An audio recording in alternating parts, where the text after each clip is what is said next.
দাদা হুজুর রহমাতুল্লাহ আলাইহির 5 সন্তানের ভিতরে একজন সন্তান হলেন নাজমুস শাহাদাত, জানাকে বলা হয় ন হুজুর রহমাতুল্লাহ আলাইহি।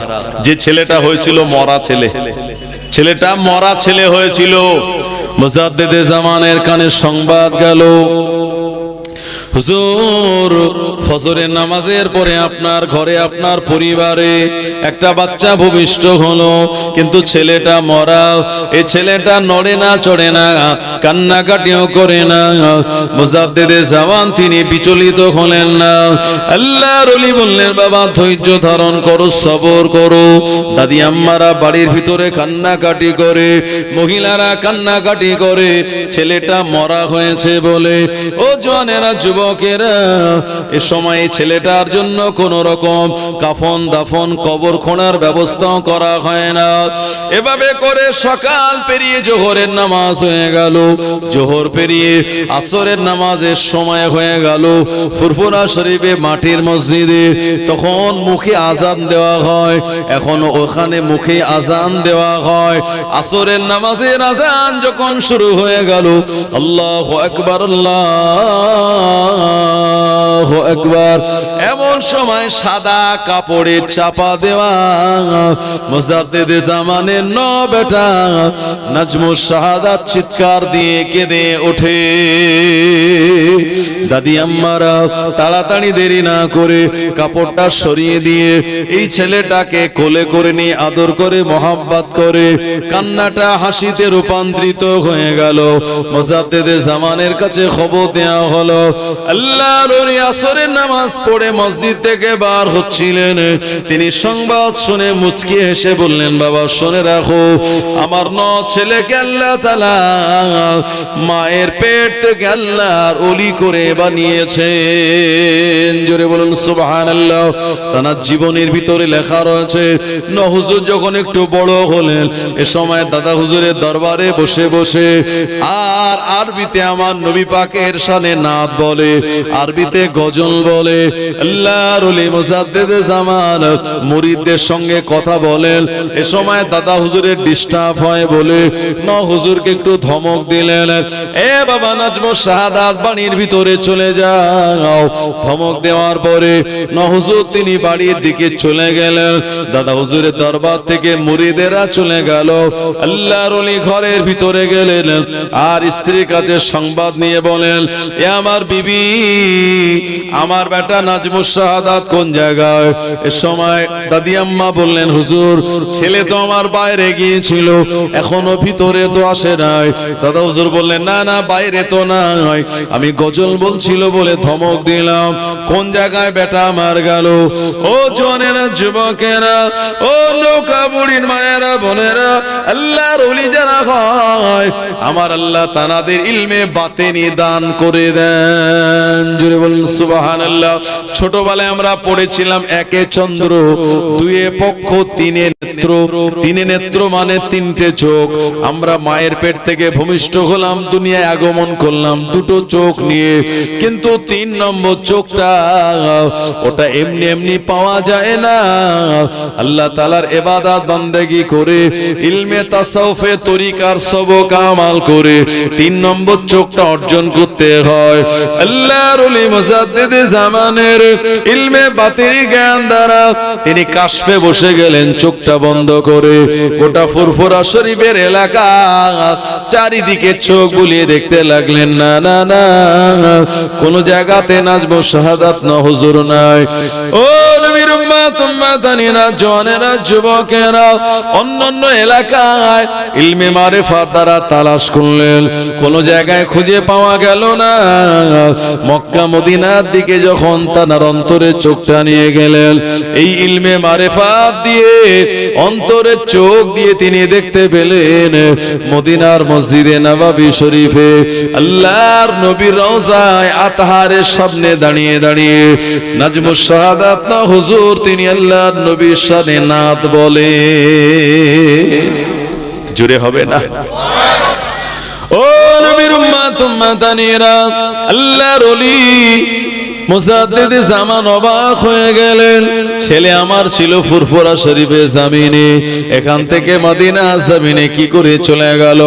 ব্যাপারটা তিনি বুঝতে পেরে বাড়িকে আর বাড়িতে কাউকে জানালেন না।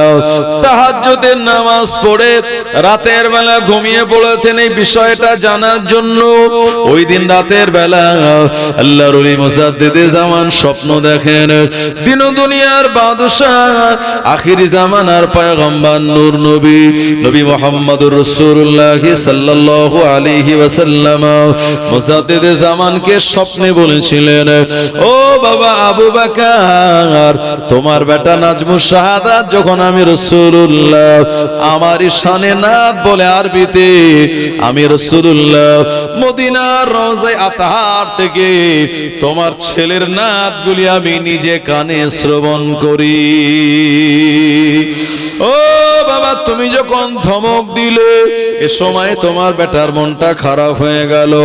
আমি রাসূলুল্লাহ আল্লাহ তাআলার কাছে ফরিয়াদ করলাম, আল্লাহ তাআলার কুদরতি ক্ষমতায় তোমার বেটা আমার রওজায়ে আতহারে চলে এসেছে, এখন তোমার বেটা নাত পড়ে আমি রাসূলুল্লাহ তানার নাত শুনি।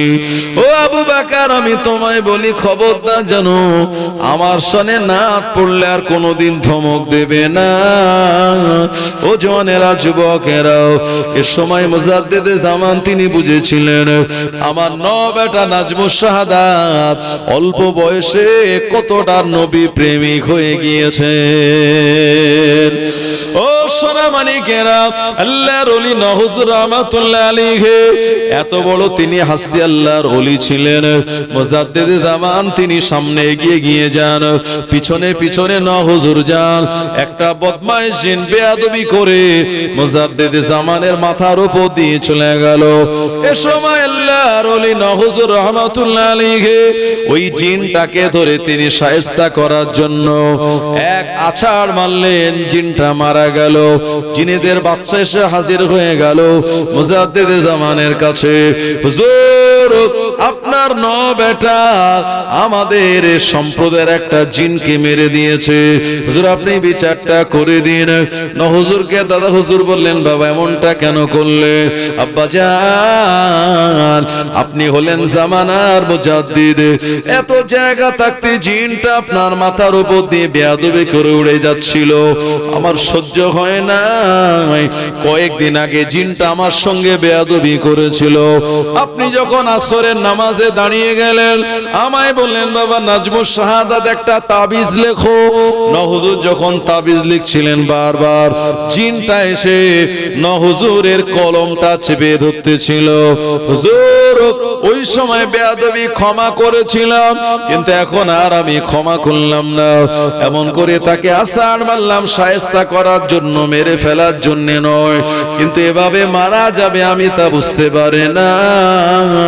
এই কথাটা শোনার পরে জিনেদের বাদশা মুজাদ্দিদ জামানের বেটা নাজমুস শাহাদাতকে দোষারোপ না করে নিজের সম্প্রদায়ের জিনকে দোষ দিয়ে লাশটা নিয়ে বিদায় হয়ে যায়। আমরা জিন দেখে ভয় পালাই, আর হুজুর রাহমাতুল্লাহ আলাইহি জিন ধরে আছাড় মারে। কেন? আমার আব্বার সঙ্গে বেয়াদবি করো, আমি লিখতেছিলাম, আমার কলমটা সেদিন চেপে ধরেছিলে, সেদিন আমার আব্বা আসরে নামাজ পড়ছিল, সেদিন তোমায় কিছু বলিনি। আবার এই বেয়াদবি তো বারবার ক্ষমা করা যায় না, কথা ঠিক কিনা? এত বড় তিনি হাস্তি দরওয়াজার পীর ছিলেন। তানাকে যখন মুসাফা করে লোকজন টাকা দিতেন, তানার গদির এক টাকা খানিকটা ডান দিক রাখতেন আর কিছু বাম দিকে রাখতেন। যখন চলে যেত মুরিদেরা, হুজুর ডান দিকে টাকাটা আলাদা বার করে মুরিদ মুহিব্বিনদের গুনতে দিতেন। বাবা এ সময় বাম দিকের টাকাটাও গুনতে দিতেন। গোনা যখন কমপ্লিট, ডান দিকের টাকাটা উনি মুরিদদের দিয়ে বলতেন, বাবা একটুখানি শুকে দেখো। ডান দিকে টাকা দিয়ে সুগন্ধি বার হতো, আর গদির বাম দিকের টাকা যখন নাকের কাছে নেওয়া হতো দুর্গন্ধ বার হতো। আল্লাহর ওলি হুজুর বলতেন, বাবা শুনে রাখো, ফুরফুরা শরীফের জমিনে এমন অনেক লোক আসে যারা সুদখোর, যারা এমন করে বিভিন্ন ভাবে সুদের সঙ্গে জড়িত, এরা মুসাফা করে টাকা দেয়। কিছু মানুষ আছে যারা হালাল টাকা দেয়। আমি নাজমুস শাহাদাত হালাল টাকাগুলো আলাদা করে রাখি। আবার কিছু মানুষ আছে মুসাফা করে আমাদের কাছে সুদের টাকা দেয়, এই টাকাটাও আমি আলাদা করে রেখে দিই। জোরে বলবেন না? আর আমাদের পকেটে যা দেয় মাশাআল্লাহ নিতে পারলেই ভালো। কি দুহাত দিয়ে টাকা নিয়ে পকেটে ঢুকিয়ে দেই, এ ক্ষমতা আমাদের আছে নাকি? কোনটা হারাম টাকা, কোনটা সুদের টাকা? জি, এত বড় পাওয়ার ক্ষমতা আল্লাহ পাক তানায় দিয়েছিলেন। নহুজুর পীর কেবলা রাহমাতুল্লাহ আলাইহির জীবনে যদি বলা যায় সারা রাতেও শেষ করা সম্ভব নয়। আল্লাহর ওলিয়া ওলিয়াদের দরবারে যেতেন, যতক্ষণ তানাদের সঙ্গে রুহানি হালাতে কথা না হতো নহুজুর রাহমাতুল্লাহ আলাইহি তিনি উঠতেন না। জওয়ানেরা, যুবকেরা, ও নবীর উম্মত উম্মতানিরা, মুজাদ্দিদে জামানের একটা খলিফা ছিলেন, যিনি প্রাথমিক জামানায় জানার নাম ছিল প্রতাপ চন্দ্র সেন, যিনি মুজাদ্দিদে জামানের হাতে হাত দিয়ে ঈমানের কালমাটা পড়ে নিয়েছিলেন। আল্লাহর ওলি মুজাদ্দিদে জামান, তার নাম দিয়েছিলেন আব্দুল মোমেন। ও জওয়ানেরা, যুবকেরা, মুজাদ্দিদে জামানের খলিফা হলেন। এমন করে নেসারউদ্দিন আহমদ রাহমাতুল্লাহ আলাইহি মুজাদ্দিদে জামানের খলিফা হলেন। 18 ভাষায় ডাক্তার শহীদুল্লাহ সাহেব রাহমাতুল্লাহ আলাইহি। ও জওয়ানেরা, যুবকেরা, নবীর উম্মতেরা, মুজাদ্দিদে জামানের হাতে হাত দিয়ে এমন ভাবে তারা জীবন যাপন করেছিলেন, নিজেদের এমন ভাবে তারা বিক্রি করে দিয়েছিলেন। মুজাদ্দিদে জামানের জুতো বয়ে আমার আল্লাহ তাদের নামটা গোটা দুনিয়ার জমিনে ছড়িয়ে দিলেন। বসিরহাট আল্লামা যাতাই মাপের আলেম নয়, বিরাট বড় আলেম হওয়ার পরেও মুজাদ্দিদে জামানের দরবারে গিয়েছিলেন একমাত্র ইলমে মারিফাতের জ্ঞান নেওয়ার জন্য। ও জওয়ানেরা, যুবকেরা, বসিরহাট আল্লামা ফুরফুরা শরীফে যখন গেলেন, মুজাদ্দিদে জামানকে নানান ভাবে পরীক্ষা নিরীক্ষা করে জানতে পারলেন ইনি যাতাই কোন আলেম নয়, এনার ভিতরে ইলমে বাতিনের জ্ঞান রয়েছে। বসিরহাট আল্লামা তানার হাতে হাত দিয়ে মুরিদ হলেন। এরপরে মাঝে মাঝে মুজাদ্দিদে জামান তানার মুরিদ আর মুহিব্বিনদেরকে কিছু কাজ দিতেন। ফুরফুরা শরীফে যে পুকুরটা রয়েছে, যেখানে শান বাঁধানো পুকুর, ওযু করা হয়, এই পুকুরে অসংখ্য পানা। মুজাদ্দিদে জামান বললেন, বাবা আমার মুরিদেরা, এই পুকুরে একটুখানি নেমে যাও, এই পানাগুলি একটু পরিষ্কার করো, মানুষের ওযু করতে সুবিধা হবে। ওই জায়গায় অনেক মানুষেরা ছিল, ওই দলে বসিরহাট আল্লামাও ছিলেন। বসিরহাট আল্লামা মুজাদ্দিদে জামানের নির্দেশ মেনে ওই পুকুরে নেমে পানা পরিষ্কার করতে লাগলেন। ও জওয়ানেরা, যুবকেরা, পানাটা পরিষ্কার করা হয়ে গেল। সবাই যখন উঠে পড়লেন, এ সময় বসিরহাট আল্লামা তিনি ওঠেন না। মুজাদ্দিদে জামান এসে বললেন, ও বাবা রুহুল আমিন, সবাই উঠলো, তুমি কেন উঠলে না? হুজুর, আপনি পুকুরে নামার আদেশ দিয়েছিলেন, ওঠার এখনো আদেশ পাইনি আপনার কাছ থেকে, এ কারণে আমি রুহুল আমিন পুকুর থেকে উঠি না। কি বুঝলেন?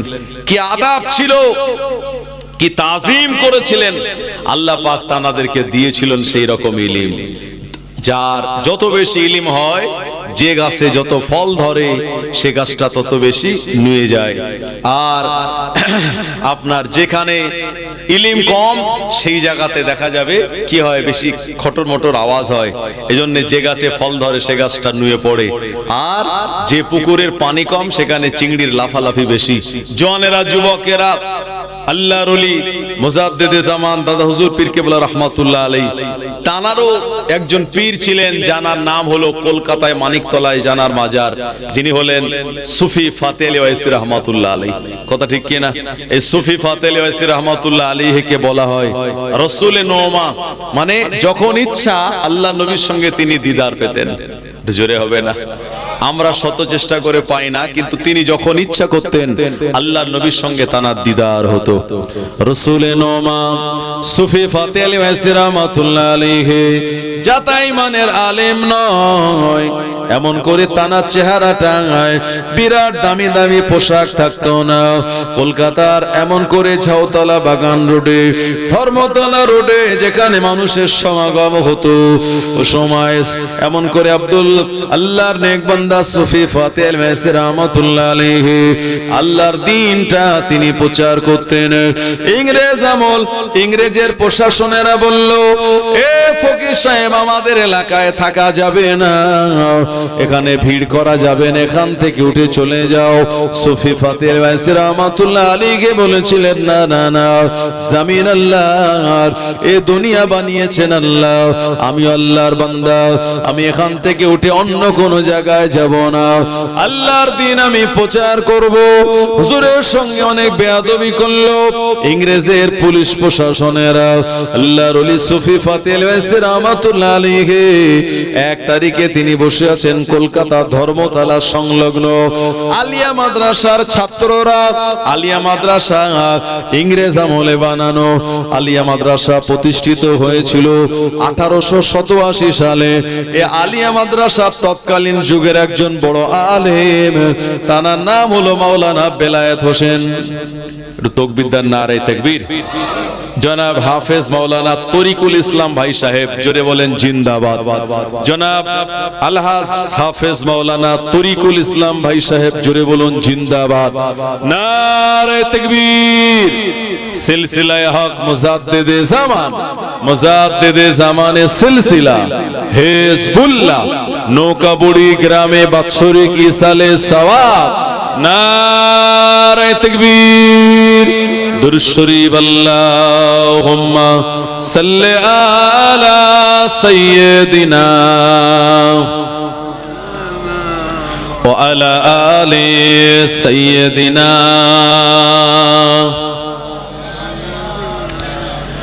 एक दिन हम भी मदीने जाएंगे। জোরে বলেন ইনশাআল্লাহ। আল্লাহ আমাদের সবাইকে যেন মদিনা দেখান, তাই না? মদিনা দেখালে জীবনটা আমাদের ধন্য হবে। আর রাসূলের যদি দিদার আমাদের মিলে যায়, আমাদের জন্য জাহান্নামটাকে আল্লাহ হারাম করে দেবেন। বিশ্বনবী বললেন, ক্বালা মান রাআনি ফিল মানামি ফাকাদ রাআনি ফা ইন্না শাইতানা লা ইয়াতামাসসালু ফি সূরাতি।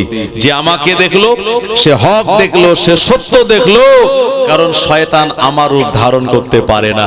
আমরা এখানে যারা বসে আছি XYZ, আমাদের যে কারোরই চেহারা শয়তান ধারণ করতে পারে, কিন্তু রাসূলুল্লাহর চেহারা শয়তান ধারণ করার ক্ষমতা আল্লাহ তাকে দেয়নি। এক দিন হাম ভি মদিনে जाएंगे, एक दिन हम भी मदीने जाएंगे, मुस्तफा नजर करम फरमाएंगे, मुस्तफा नजर करम फरमाएंगे, एक दिन हम भी मदीने जाएंगे।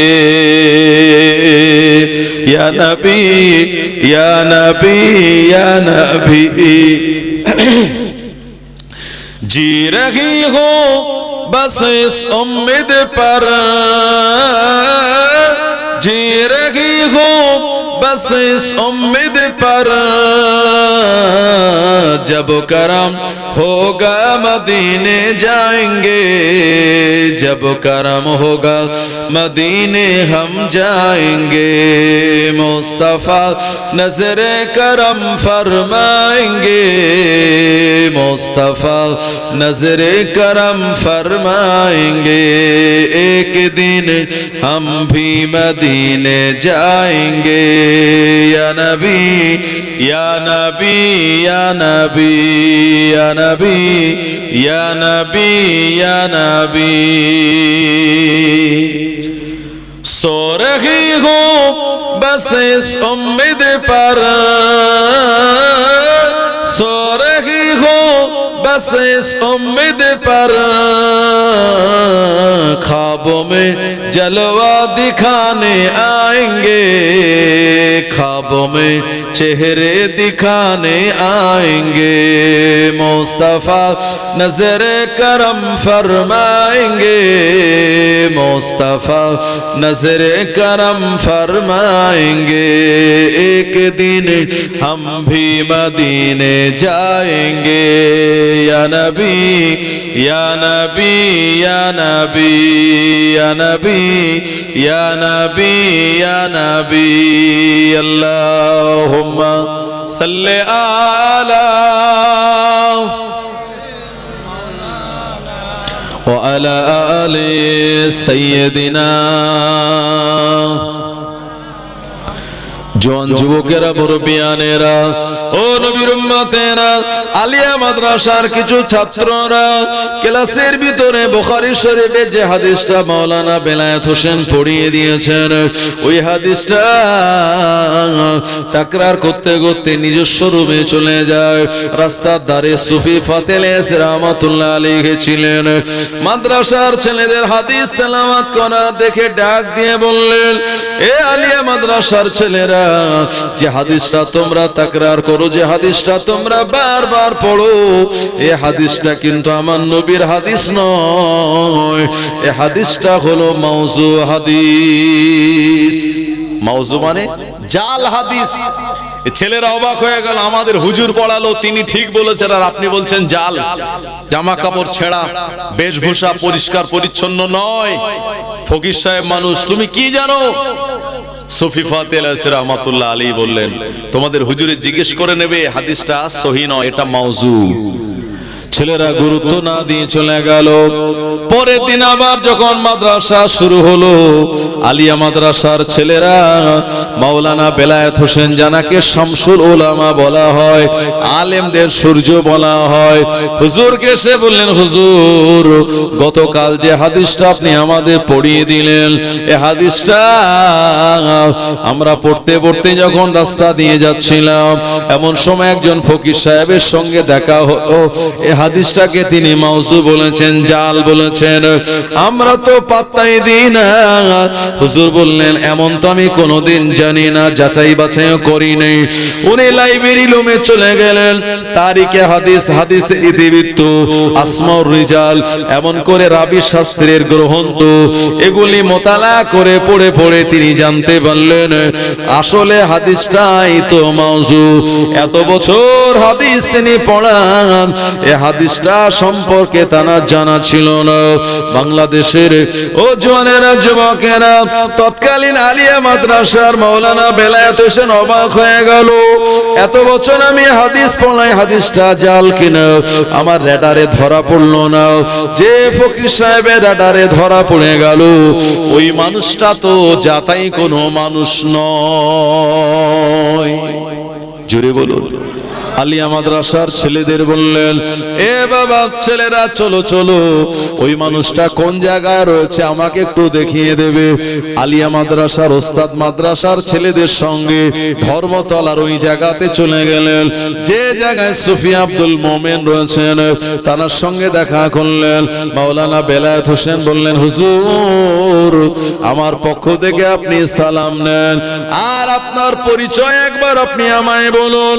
আল্লাহ ওলি বললেন, আমি হলাম আব্দুল্লাহ, আমি হলাম আল্লাহর বান্দা। মাওলানা বেলায়েত হোসেন বলেন, আপনি কেমন করে জানলেন হাদিসটা মাউজু? কে আপনায় বললো? আপনি এ সম্পর্কে একটু রেফারেন্স আমাকে বলুন। সুফি ফাতেল রাহমাতুল্লাহ আলাইহি বলেছিলেন, হাদিসটা যে জাল হাদিস, আমি স্বয়ং আমার নবী মুহাম্মদুর রাসূলুল্লাহর কাছ থেকেই জেনে বলে দিয়েছি। আর একটু জোরে হবে না? নারায়ে তাকবীর। ওই কিতাবটা তো আমার দেখার সময় নেই, আমি কিতাবপত্র না দেখে জানার হাদিস, তানার কথাই আমি বিশ্বাস করে তানার কাছ থেকে জেনে নিয়েছি। মাওলানা বেলায়েত হোসেন অবাক হয়ে গেলেন, এত বছর হাদিস পড়ে রাসূলের সঙ্গে দিদার হয়নি, মানুষটা দেখে পাগল মনে হয়, নবীর সঙ্গে এত মহব্বত, সঙ্গে সঙ্গে তানার হাতে হাত দিয়ে মুরিদ হয়ে গেলেন। জওয়ানেরা, যুবকেরা, সেই সুফি ফাতেল রাহমাতুল্লাহ আলাইহি দুনিয়া জমিন থেকে যখন ইন্তেকাল করবেন, বয়স হয়ে গেল, হুজুর চলে যাবেন, কারণ আমরা কেউ তো থাকবো না। আল্লাহ শুনিয়েছেন, আইনামা তাকুনু ইদরিকুমুল মাউতু ওয়ালাউ কুনতুম ফি বুরুজিম মুশাইয়াদা। আমার আল্লাহ পো জায়গায় জানিয়ে দিলেন, ওমা কানা লিনাফসিন আন তামুতা ইল্লা বিইজনিল্লাহি কিতাবাম মুআজ্জাল। ও জওয়ানেরা, যুবকেরা, মরণ থেকে কেউ পালাতে পারবো না। মরণের সময় হয়ে গেলে মরণ আমাদের ধরে ফেলবে। আপনি যদি বিরাট বড় বিল্ডিং এ গিয়ে লুকিয়ে পড়েন, মরণও আপনার ওই জায়গায় গিয়ে খুঁজে নেবে। আল্লাহ তাআলার হুকুম ছাড়া কেউ মরতে পারে না। কিতাবাম মুআজ্জাল, এজন্য আল্লাহ একটা নির্ধারিত সময় করে দিয়েছেন। মুজাদ্দিদে জামান আর অন্যান্য অনেকেই সুফি ফাতেল ওয়াসির দরবারে রয়েছেন। হুজুরের ইন্তেকালের আগে কিছুদিনের কথা। এ সময় হুজুরের মুরিদেরা বললেন, হুজুর আপনি আমাদের পীর, আপনি দুনিয়া থেকে বিদায় নেবেন, আপনার চলে যাওয়ার আগে আপনার লাঠিটা আমায় দিতে হবে, বরকত হিসাবে আমি ঘরে রাখবো। আর একজন মুরিদ বললেন, আর একজন খলিফা বললেন, হুজুর আপনার মাথার টুপিটা আমায় দিতে হবে, আমি আপনার টুপিটা স্মৃতি হিসাবে আমার ঘরে রাখবো। আর একজন বলেন, হুজুর আপনার নামাজের মুসাল্লামা দিতে হবে। আর একজন বলেন, হুজুর আপনার জুতোটা আমায় দেওয়া লাগবে। এভাবে করে খলিফারা সুফি ফাতে আলী ওয়াসি দরবার থেকে এক একটা জিনিস চেনেন। ফুরফুরা শরীফের মুজাদ্দিদে জামান পীরের দরবারে গিয়ে পীরের আগে বসতেন না, সবার পিছনে বসে থাকতেন মাথাটা নিচু করে। আল্লাহর ওলি কি বলে কথাগুলি শুনতেন মনোযোগ সহকারে। সবাই যখন এক একটা জিনিস চেয়ে নিল, এ সময়ের মুজাদ্দিদে জামান কিছুই চাইলেন না। সুফি ফাতে আলী ওয়াসি রাহমাতুল্লাহ আলাইহি বলেছিলেন, ও বাবা আবু বকর, সবাই আমার কাছ থেকে এক একটা জিনিস চেয়ে নিল, তুমি বাবা কিছু চাইলে না, কি নেবে, আমি তোমায় কি দেব? মুজাদ্দিদে জামান বললেন, হুজুর আমি নিজ ইচ্ছায় আপনার কাছ থেকে কিছু চেয়ে নেব না, আপনি খুশি হয়ে আপনি আমায় যেটা দেবেন আমি আবু বকর ওই জিনিসটাই নিয়ে খুশি হয়ে যাব। আমি চাইবো না, যেটা দেবেন আল্লাহ, যেটা দেবেন আপনি আমার পীর, আমি ওটাই খুশি হয়ে নেব। ভাই আমরাও আল্লাহর বান্দা, আমরা অনেকে নামাজ কালাম শরীয়ত থেকে দূরে থেকে বিপদে পড়ে আল্লাহর কাছে হাত পাতি, অনেক কিছু চাই। আল্লাহ পাক হলেন বড় দয়াময়। আল্লাহর দেখানো শরীয়তের কাজগুলি আপনি যদি পুঙ্খানুপুঙ্খ আদায় করেন, আল্লাহর কাছে আপনার চাওয়া লাগবে না, আল্লাহ দয়া করি আল্লাহ পাক তিনি আমাদেরকে দিয়ে দেবেন। কথা ঠিক কিনা? আব্বা মা তাকে যদি আপনি খুশি করেন, বাপ মাকে বলতে হবে না মা আমার জন্য একটু দোয়া করেন, আব্বা আমার জন্য দোয়া করেন বলতে হবে না। ছেলে যদি ছেলের মতো হয়, ছেলের আচার আচরণে আব্বা মা মন থেকে এমনি দোয়া করবে। হুজুর বলেন, বাবা তুমি যখন চাইবে না আমি যেটা দেব সেটা নেবে, আমি তোমাকে অন্য কিছু দেব না, দেব তোমাকে একটা কি জানো, একটা কাঁচা 1 টাকা। আগেকার 1 টাকায় ধানের শীষ আঁকা থাকতো, কথা ঠিক কিনা? এখনকার 1 টাকায় কলা আঁকা, মানে ফকিরে দিলে ফকিরও নেয় না। তো মুজাদ্দিদে জামান এই ব্রিটিশ আমলে তার পীরের কাছ থেকে ওই জামানার একটা কাঁচা টাকা দিলেন।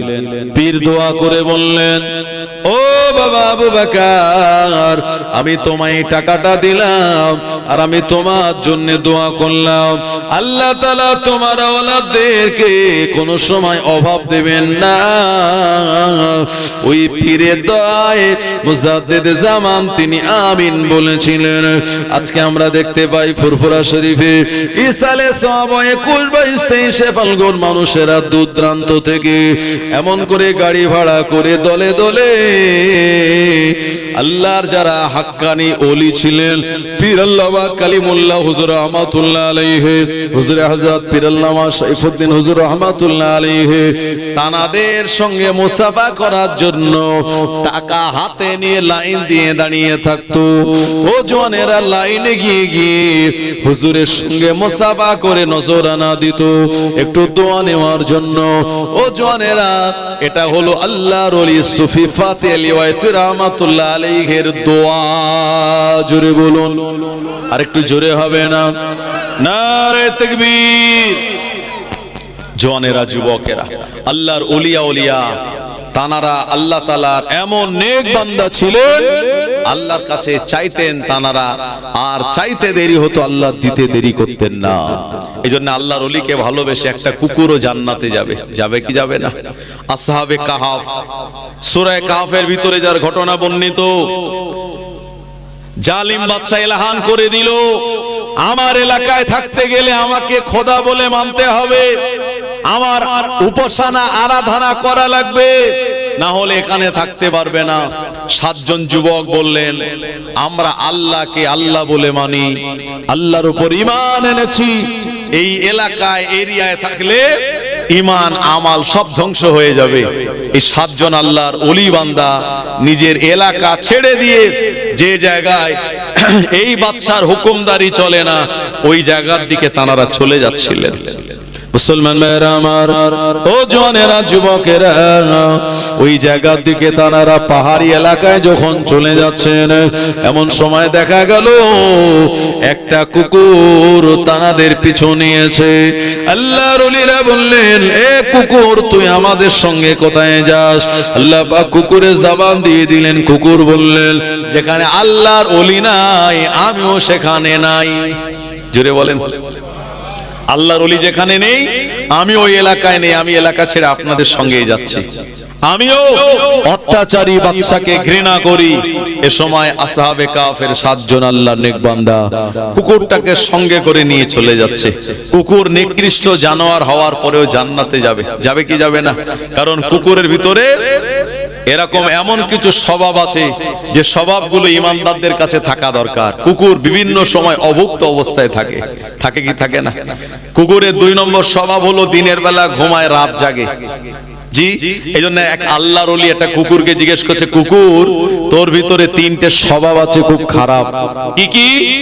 1 নম্বর স্বভাব হলো ফকির দেখলে, ঝোলা টোলা দেখলে তুই ডাকাডাকি করে তারে ঘেউ ঘেউ করিস, এই স্বভাবটা মোটে ভালো না।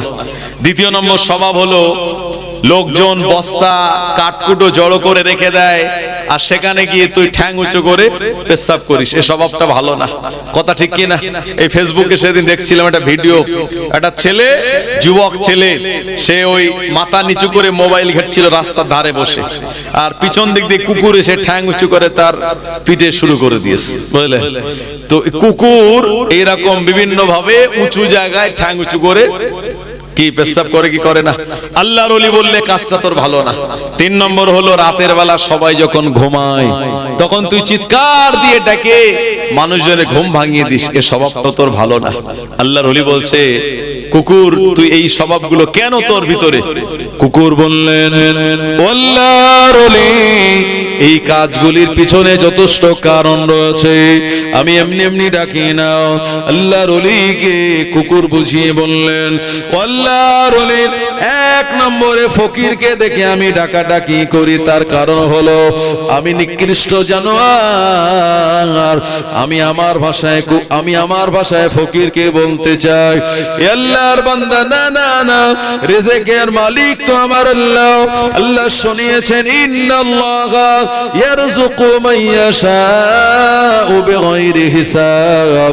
আল্লাহ পাক যাকে ইচ্ছা তাকে অফুরন্ত রিজিক দান করে থাকে। না না না, কোন মানুষের কাছে হাত না পেতে তুই আল্লাহ তাআলার কাছে পাত, আমার আল্লাহ তোকে অফুরন্ত এমন নেয়ামত দিয়ে দেবে, মানুষের কাছে হাত পাতা তো দূরের কথা, তুইও দান করতে পারবি। কিন্তু আমি নিকৃষ্ট জানোয়ার কুকুর ঘেউ ঘেউ করে আমি আমার ভাষায় বলতে চাই, কিন্তু ফকির তারা আমার ভাষা বোঝে না। কি বুঝলেন? ফুরফুরা শরীফে ইসালে সওয়াব হবে, বসিরহাটেও হবে। দেখা যাবে রাস্তার মানে এই যে রাস্তার মাঝখানে কি ব্যারিকেড দেওয়া থাকে, তো ফুরফুরা শরীফ আর বসিরহাট ইসাল সওয়াবে ব্যারিকেড করে ফকিররা, রাস্তার মাঝখানে তারা বসে। সবাই কি গরিব? সবাই অসহায়? না না না, কিছু মানুষ যায় অভাবে, সত্যি তারা গরিব, আবার কিছু মানুষ যায় স্বভাবে। কারণ ফাল্গুন মাসে 3টি ইসালে সওয়াব ধরতে পারলে বেশ যা হবে অনেক দিন চলবে। এই ফ্রি টাকা ছাড়ে, যার পা ভালো হাত ভালো অভিনয় করেও ভিক্ষা করে, এরকম অনেকে আছে না নাই? জওয়ানেরা, যুবকেরা, তারা যদি আল্লাহর কাছে চাইতো আল্লাহ এমন দিত, অভাব কোনোদিন থাকতো না। 2 নম্বরে, ও জওয়ানেরা, যুবকেরা, আল্লাহর ওলি বললেন তুই জমিনে পেশাব না করে ঠ্যাং উঁচু করে কেন এদিকে ওদিকে উঁচু জায়গায় পেশাব করি? কুকুর বললেন আল্লাহ নবী শুনিয়েছেন ওজুইলাত আরদু কুল্লাহা মসজিদুন, এ টোটাল পৃথিবী জমিনটা আল্লাহর মসজিদ, মসজিদের সমতুল্য। যেখানে আল্লাহর বান্দারা সুযোগ পায় সে জায়গাতে তারা আল্লাহর ইবাদতের জন্য সিজদা দিয়ে সুবহানা রাব্বিয়াল আলা বলবে। আমি কুকুর এ কারণে মাটিতে পেশাব করি না, বান্দা সিজদা দেওয়ার জায়গাতে আমি কেমন করে পেশাব করি এ কারণে আমি উঁচু জায়গায় পেশাব করি। একবার জোরে বলুন সুবহানাল্লাহ। এরপর আল্লাহর ওলি বললেন রাতের বেলা তুই কেন ডাকাডাকি করিস? ও জওয়ানেরা যুবকেরা, কুকুর বলল রাত যখন গভীর হয়ে যায় রাতের শেষ অংশে আমার আল্লাহ প্রথম আসমানে নেমে আসেন, বান্দাকে লক্ষ্য করে বলেন বান্দা তুমি গুনাহগার, আমার কাছে যাইবে গুনাহ ক্ষমা করে দেব। বান্দা তুমি অভাবী, আমার কাছে যাইবে আমি সচ্ছলতা দেব। বান্দা তুমি বিপদগ্রস্ত, আমার কাছে চাইবে বিপদ থেকে উদ্ধার করে দেব। আমার আল্লাহ বান্দা বান্দীদের লক্ষ্য করে বলেন রাতের শেষ অংশে। কিন্তু না না না, আল্লাহ তাআলার বান্দারা গভীর ঘুমে তার আচ্ছন্ন হয়ে থাকে।